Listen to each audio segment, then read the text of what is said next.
Ouais, faut éviter. L'avantage de le boire chaud, c'est que si jamais le champagne a des défauts, on voit tout de suite les défauts. Si par contre il n'a pas de défauts, ça veut dire qu'il est bon, donc on peut le boire, alors de préférence un peu plus frais quand même.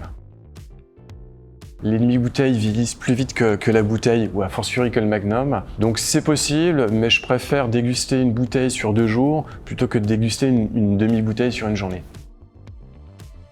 Oh bah non, au contraire, hein, le champagne permet de se réchauffer, de réchauffer les cœurs.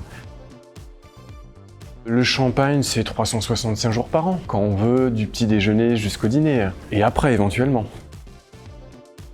Oh, on boit une bonne bouteille, un vieux millésime par exemple, avec un petit toast de foie gras avec. Je me paierais le luxe de lui faire déguster la gamme, avant qu'il reparte.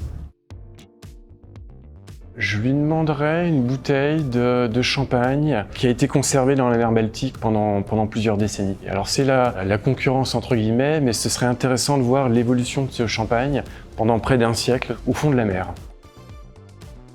J'aimerais bien déguster des champagnes des années 50-60 de notre production. On en a gardé très peu, et je pense à notre Clos du Moulin, mais aussi à des millésimes. Je serais vraiment intéressé de déguster ces champagnes-là.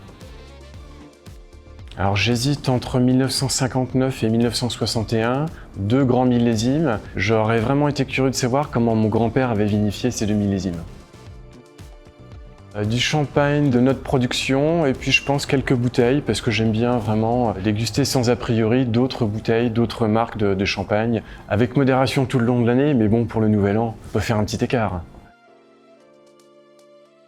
Mais en tout cas, depuis 2-3 ans, je trouve qu'il y a une clientèle jeune qui s'intéresse de plus en plus au champagne, et notamment on le voit aux dégustations du Figaro. Donc c'est très bon signe, c'est signe qu'il y a vraiment une continuité et de belles perspectives pour notre patrimoine champenois. Il me semble que j'avais lu un bouquin dans lequel il était dit qu'une flûte de champagne au début d'un voyage en avion permettait de détendre les personnes qui avaient un petit peu le mal d'avion, donc je dirais d'autant plus. Et indispensable, oui, oui. Pourquoi pas remboursé par la Sécu. C'est la toute dernière de la gamme du champagne Cattier, et donc c'est un champagne qui est fait uniquement à partir du cépage meunier. Un cépage typiquement champenois, et on arrive sur un champagne qui est assez droit, en tension, avec des notes florales, des notes minérales, un petit peu de fruits évidemment, qui, à ma grande surprise, a un très très beau potentiel de vieillissement. Il peut se garder 10 ans sans souci. Donc en apéritif, il serait bien parce qu'il va ouvrir les papilles en fait avec sa tension qui est inhérente. Et ensuite sur un mets, je l'accorderais plutôt sur un poisson et sur les produits de la mer d'une manière générale. On aurait de très beaux accords à faire sur un caviar par exemple. Santé à cette fin d'année 2022, une très belle année en Champagne avec une très belle récolte. Vivement 2023. Un bon moment de plaisir.